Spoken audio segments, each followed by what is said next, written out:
जो सारे स्टोर में डीसी का प्रोसेस होता है, तो डीसी की टीम क्या करती है कि गाड़ी अगर रिसीव होता है हमारे पास और उस गाड़ी में अगर 150 एचयू है, तो वो क्या करता है जब रिसीव करता है तो डीसी की टीम उस जो इनवॉइस है उसका वो जीआरसी करते हैं। जैसे ही वो जीआरसी करते हैं, वो 150 एचयू अगर उन्होंने रिसीव किया है तो वो पूरा 150 एचयू चला जाता है V01 में। ये आ गया V01 का एरिया जहाँ की 150 एचयू उन्होंने रख दिया है।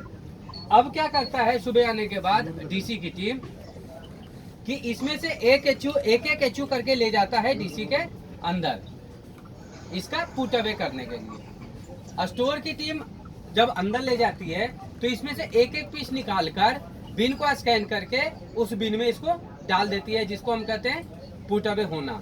यानी ये स्टॉक जो पीस है जो V01 में पड़ा हुआ है वो चला जाता है V02 में, ठीक है, जिसको हम कहते हैं पुट अवे इसका हो गया। जब तक V01 में है तब तक हम कहते हैं पुट अवे पेंडिंग है, यानी पुट अवे अभी हुआ नहीं है।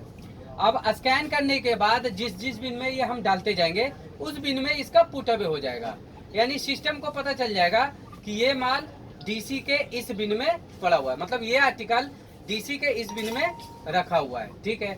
इस तरह से स्टोर की टीम क्या करती है, एक एक एचयू का पुट अवे करती है। तो अगर 150 एचयू रिसीव किया है तो हो सकता है एक दिन में 85 एचयू का पुट अवे करा हो, अगले दिन या 2 या 3 दिन लगा लेता है डीसी का टीम इसको पुट अवे करने में। अब इससे क्या होता है, अगर मान लो तीसरे दिन किसी का पुट अवे आया है नंबर, तो 3 दिन ले लिया, अब तीसरे दिन पुट अवे इसका होगा तो उसका पिकिंग भी 3 दिन बाद ही जनरेट होगा, क्योंकि जब तक पुट अवे होगा नहीं तब तक इसका पिकिंग जनरेट नहीं होगा। तो अब इसमें क्या हो रहा है, पुट अवे होने के बाद अगले दिन अगर उसकी रिक्वायरमेंट है 0001 में तो पिकिंग जनरेट होती है, एचओ की टीम पिक लिस्ट देती है और उस पिक लिस्ट के अगेंस्ट पिकिंग होता है। ये अभी तक का प्रोसेस है, ये अभी तक हम सारे पैन इंडिया में इस तरह से पुट अवे और पिकिंग करते हैं। आज से इस प्रोसेस में कुछ चेंज है जिसमें कि बहुत तरह का बेनिफिट हो सकता है। जैसे कि अभी मैंने बात किया कि जब हम अभी पुट अवे कर रहे हैं तो पुट अवे में ज्यादातर स्टोर का एक फीडबैक आता है कि सर अगर मैंने 10,000 क्वांटिटी रिसीव किया है तो अगले दिन 5,000 का पिकिंग आ जाता है उन्हीं में से, अगले दिन 6,000 क्वांटिटी का भी आ जाता है, अगले दिन 4,000 क्वांटिटी का भी पिकिंग आ जाता है।